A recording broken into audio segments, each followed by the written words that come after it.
Hello student, आज अपन पढ़ेंगे अब क्रॉस कल्चर इशू इन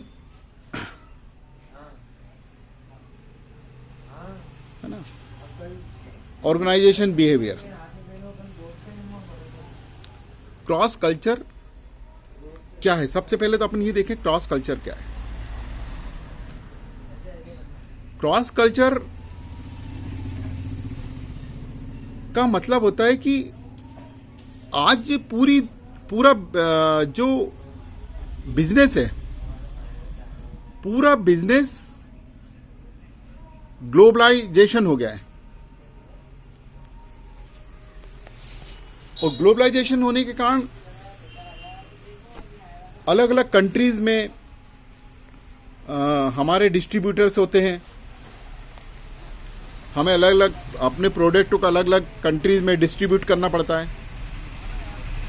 और आज केवल वही व्यक्ति को वर्कर नहीं होते जो एक ही ऑफिस में काम करते हैं, बल्कि वो व्यक्ति भी को वर्कर होता है जो इंटरनेट कनेक्शन के दूसरे छोर पर से एक व्यक्ति के साथ कोऑर्डिनेट कर रहा है।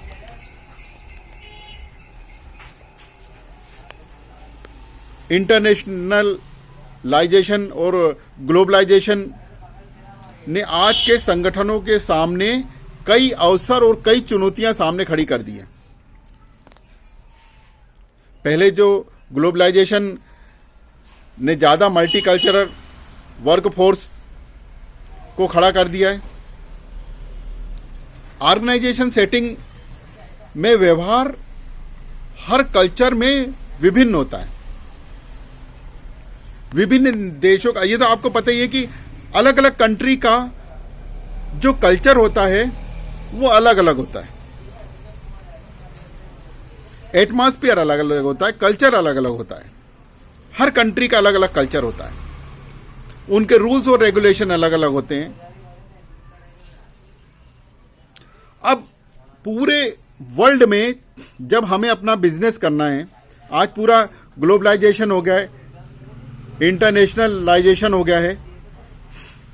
ऐसी स्थिति में अलग अलग कल्चर वैल्यूज तय करती है कि हमारे लिए क्या सही है और क्या गलत है। यह व्यक्ति को एक सोसाइटी के नियम, विश्वास, परंपराओं को दूसरी सोसाइटी के कल्चर के व्यक्तियों के साथ कम्युनिकेट करने में भी मदद करती है।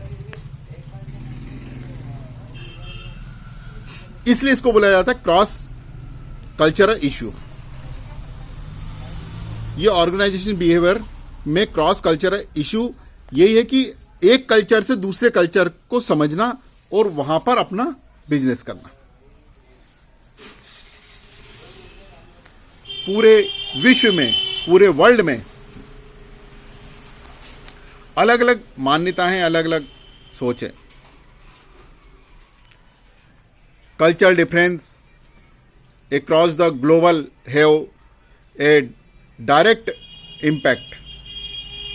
अलग अलग सीधा प्रभाव पड़ता है। अलग अलग देशों के कल्चर का कंपनियों के ऊपर डायरेक्ट उसका इम्पैक्ट होता है।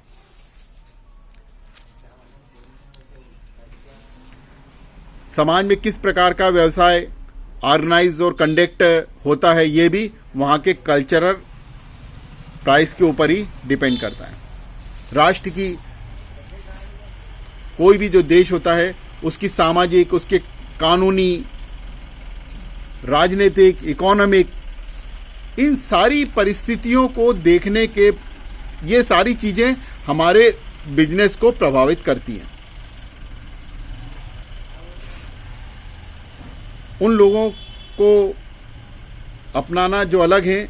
जब भी एक ऑर्गेनाइजेशन अपने ऑपरेशंस को देश की भौगोलिक सीमा से पार बढ़ाता है, मतलब जब भी कोई व्यक्ति अपनी बिजनेस को अपने देश की जो भौगोलिक सीमा, अपनी देश की पॉलिटिकल जो लाइन है, उससे जब बाहर ले जाता है, मल्टीकल्चरल होने लगती है। और फिर वहाँ पर उसके सामने कई चैलेंज उसके सामने होते हैं। मल्टीकल्चराइजेशन वो एक इस प्रकार की घटना है जिसमें एक ऑर्गेनाइजेशन के एम्प्लॉइज को डिफरेंट कल्चर में जाके और काम करना है।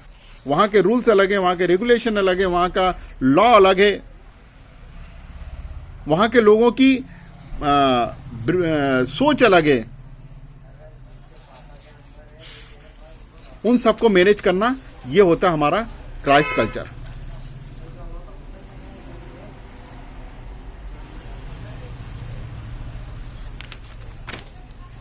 इसमें इंडिविजुअल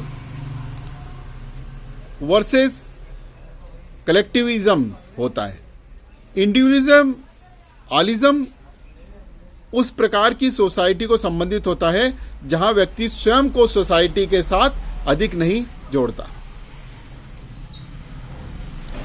इंडिविजुअलिज्म में सोसाइटी और कल्चर व्यक्ति पर अधिक प्रभाव नहीं रखते।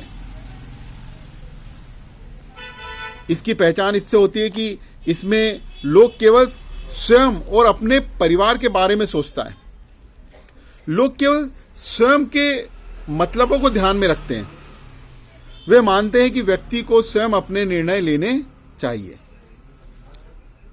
दूसरी ओर अपन अगर देखें कलेक्टिविज्म कल्चर ओरिएंटेड, तो इसमें लोग एक ऐसे बंधे हुए हैं कि वो सामाजिक फ्रेमवर्क से जुड़े हुए रहते हैं। व्यक्ति सामान्यतः अपनी पहचान को उस ग्रुप्स के साथ जोड़ता है जिससे वो ब्लॉक्स रहता है, जिसमें संबंधित रहता है। पावर डिस्टेंस ओरिएंटेशन, ये कंसेप्ट सुपीरियर सबऑर्डिनेट रिलेशनशिप में समानता असमानता की सीमा को बताता है। उन देशों में जहां पावर डिस्टेंस अधिक होता है वहां सुपीरियर और सबऑर्डिनेट के बीच अधिक असमानता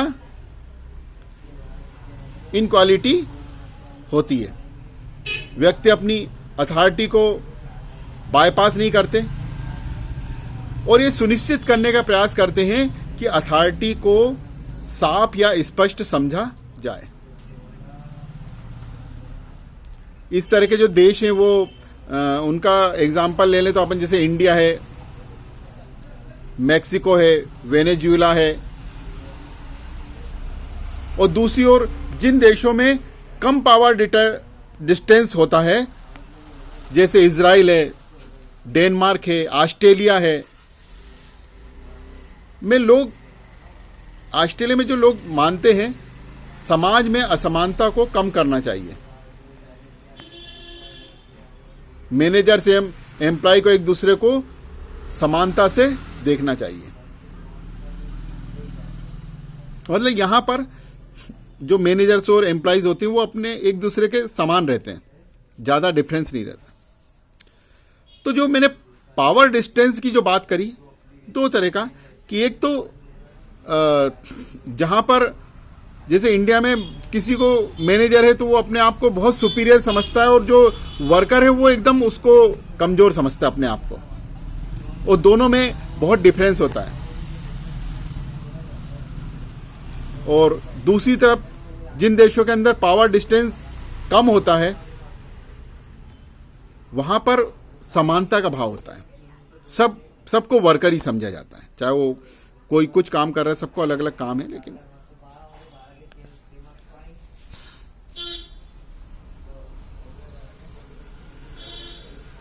एक होता है हमारा अनिश्चितता अवॉइडेंस। ये उस सीमा को बताता है जिस पर एक कल्चर या सोसाइटी अनिश्चितता और अस्पष्टता को सहन कर सकती है। इस डायमेंशन में हाई रैंक दर्शाते हैं।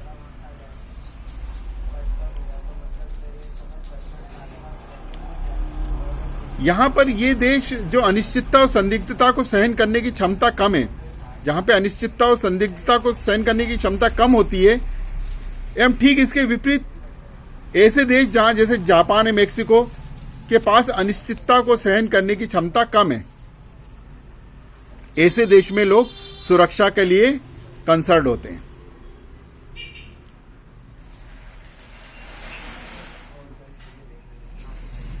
कुछ देश जैसे नॉर्वे, यूनाइटेड किंगडम, ऑस्ट्रेलिया के पास अनिश्चितता को सहन करने की क्षमता ज्यादा है। ऐसे देशों में लोग ज्यादा रिस्क लेते हैं और स्वयं की योग्यता पर विश्वास करते हैं।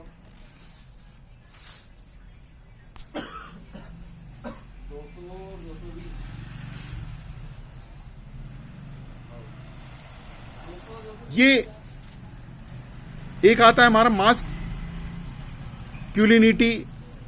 विरुद्ध फेमिनिनिटी। मास्कुलिनिटी का तात्पर्य उन कल्चरल ओरिएंटेशन से होता है जिसमें मेजरटिंगनेस एवं मेटेरियलिज्म को ज्यादा वैल्यू दी जाती है।